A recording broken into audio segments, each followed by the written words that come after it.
Hey, gang, Steve Angeline here. It's the new Friday, 1 o'clock in the afternoon, Eastern Standard Time call. Happy New Year to everybody. I hope everybody had great holidays. Here in Northern Virginia, we've been hit with two snowstorms. One was about 10 inches and the other one was 2 inches. Having grown up and just outside of Buffalo, New York, this is no big deal, but it does shut down everything here. So today's a snow day. A lot of stuff's closed here today. So look at what I'd like to do is go over the questions that have been emailed into me. I'll record this portion of the group meeting, and then I'll put that up in the Facebook group, and then we'll shut down the video and start opening it up to the floor for anybody that has questions out there. So these are just kind of random questions. I just take them as they come in.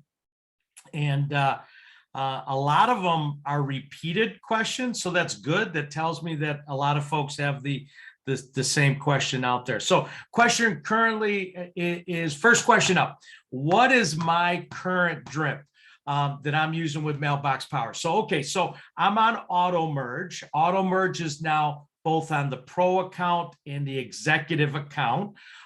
If you're not familiar with what Auto Merge is, that's a whole different question with that. So with Auto Merge, it's very easy to set up a FSBO drip campaign. And then to add a FSBO to it, literally just takes a minute or two. Currently, right now, I have a 9-week drip that I am doing 4 weeks of Postcard, 1 week, the 5th week is a greeting card, and then 4 weeks of postcards go after that, one per week. I don't use the large postcards anymore because I found that with the Auto Merge, it was too dicey on the picture that I was adding to the large postcard. Sometimes it would only take up just the middle section. Sometimes it was beautiful. I didn't want to risk that. I also only use one greeting card because my feeling is that because it comes in the white envelope, because it's got the blue printing on the outside, I think they might not open it the second time.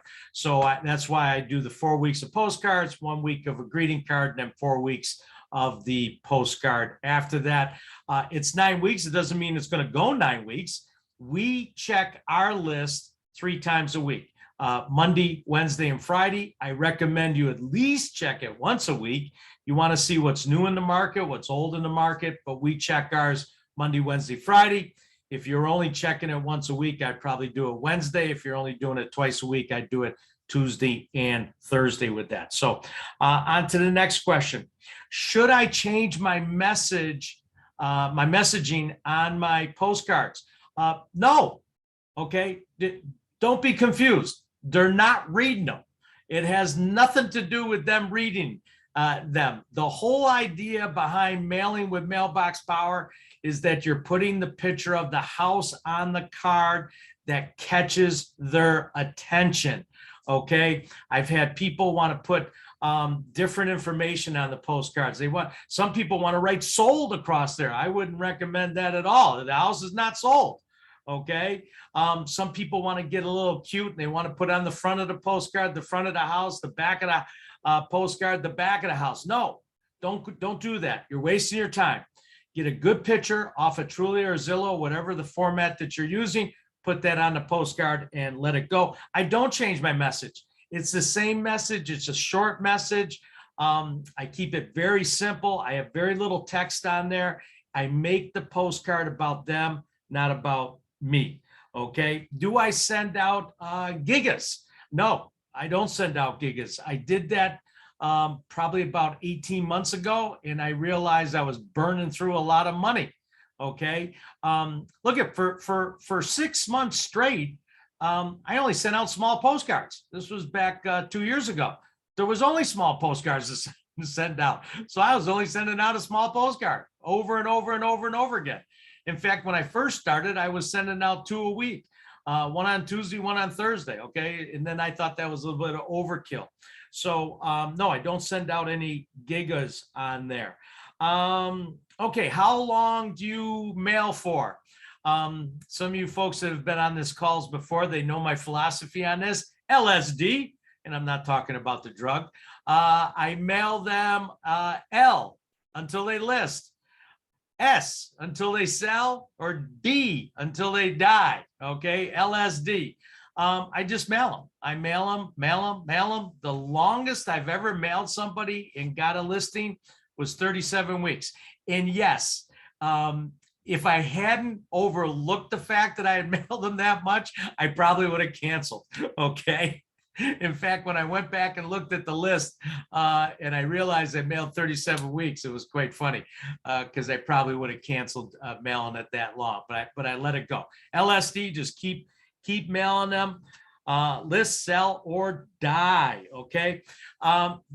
Do I stop mailing them when they've gone off the market or they've gone pending? Okay. First off, this is a budget question. If you got the money, fine, mail them. If you got the money, mail them. Okay. You know, I love going on Amazon when I got a gift certificate or I'm looking to buy something, but I don't go on Amazon just killing time. Okay. That's dangerous. All right. Excuse me. So if you got the money, mail them. All right. I personally don't. And here's the reason why. If they've gone pending or they've gone off the market, in my opinion, it's now flipped from prospecting to marketing. And I believe in spending my dollars on prospecting. Okay. This whole time I've been looking at my picture over here thinking that was the camera, and I realized the camera is right above Larry's head. Hello, Larry. So I guess I should get more focus this way. All right. So that's why I stop mailing when they go when they go pending or they go off the market. To me, it's flipped from prospecting to marketing. I had an agent the other day said, Steve, if you were going to pinpoint one thing to your success, what would that be? And I says, well, I don't look like Brad Pitt, so I can't claim that fame. All right. So the one thing and the most important thing is consistency. Okay. Gang, door knock, mail, email, text, whatever you're going to do for prospecting, you got to be consistent in your efforts. Consistency is the key. That's the key. In here, this is not just real estate, that consistency is the key. If you're a pro athlete, it's consistency in your practice. If you're a teacher, it's about being consistent to be prepared. If you're a race car driver, it's about your consistency doing the routine over and over again. When you get in that car, consistency, the best thing that you can do is be consistent in your efforts, with that. Question came up, am I mailing expireds? So expireds have now made a comeback in my area, Northern Virginia. For a good chunk of last year, there was very little expireds, right? Stuff was selling. Also, too, for the expireds that were out there, they didn't sell. Well, if they didn't sell in the hot market that we had, do I want to inherit that problem? So that's why I stopped mailing expireds in my area. But they seem to be coming back now. And that's why I've changed my philosophy a little bit with the expireds. I no longer put a picture on the house. I no longer put the picture of the house on the mailings. And the reason that I don't is that I kind of didn't feel good about it, because the pictures that I were taking, let's face it, are coming off MLS, right? And yes, I can crop it and do this and do that, and it's not my picture, but you know what? It still wasn't my picture. So the whole point of putting the picture on the house was to catch their attention. So I decided to come up with a set of Doggie expireds postcards, which I've done. And if you're on Mailbox Power, and you'd like access to those, just email me, steveangeline@verizon.net. I'll be happy to send you those that can do that. But the beautiful thing about putting my dog on those postcards was not the fact that he's a very cute looking dog and he'll catch your attention, but was what I wrote on the back. And on the back in big lettering, it says, "Don't hire a dog to sell your house." Okay. I thought that was freaking genius to come up with that. Okay. So that's what I'm doing, but it's a short blitz that I'm mailing my expires. I firmly believe in what a lot of folks preach out there about expireds is that you got a short window. You got a short window. They're going to relist shortly thereafter. I believe that window is about 30 days. Okay. If you can't flip them in 30 days, I don't think you got that good of an opportunity. So what I do is a blitz. I mail them out a postcard every 3 days. Every 3 days. So they get my set of 10, 30 days. After that, I take them off my list and move on to somebody else.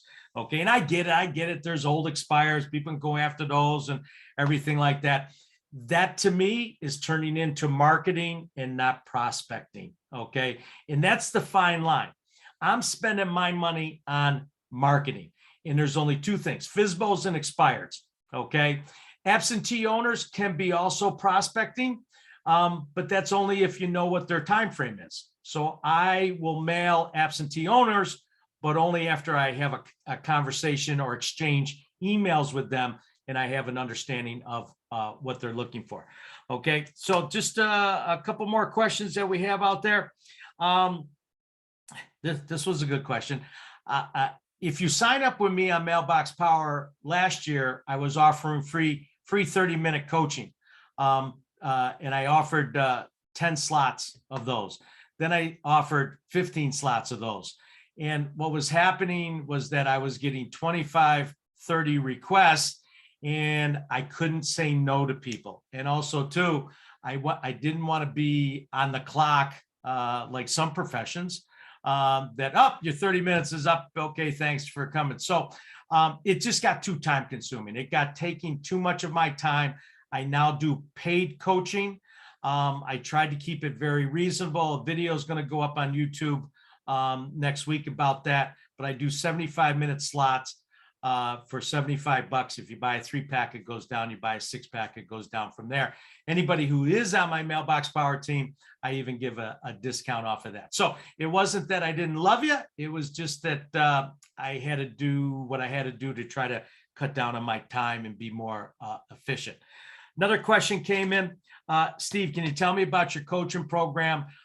Isn't it what you've already covered and everything like that? Good question. Good point. So I have come up with a coaching program that I actually spent hundreds of hours putting this together. Not many people go on a vacation to Florida, which I did by myself. My buddy's condo, and I stayed there for 7 days. And I just worked from 4 o'clock in the morning till 4 o'clock in the afternoon on this program. So the program is getfsbolistings.teachable.com. It's about 40 some videos. It lasts for over 2 hours. I include all the templates in there.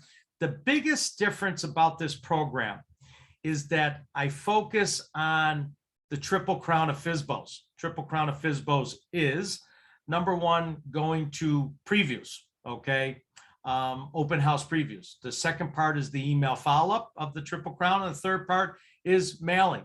I truly believe if you've got no money and you have no sales and you don't like the cold call, this program's for you. Because I spend heavily amount of time about going to the FSBO open house and a tremendous amount of time in the follow-up that I do by email with them. I give you all the templates. I give you my backup plan. I give you my email templates. I give you my listing presentation templates. I give you the top 10 marketing things that you can give a FSBO on there. And I just give you a lot of templates, a lot of outlines for that. The course is $197. If you are on my Mailbox team, it goes down to $97.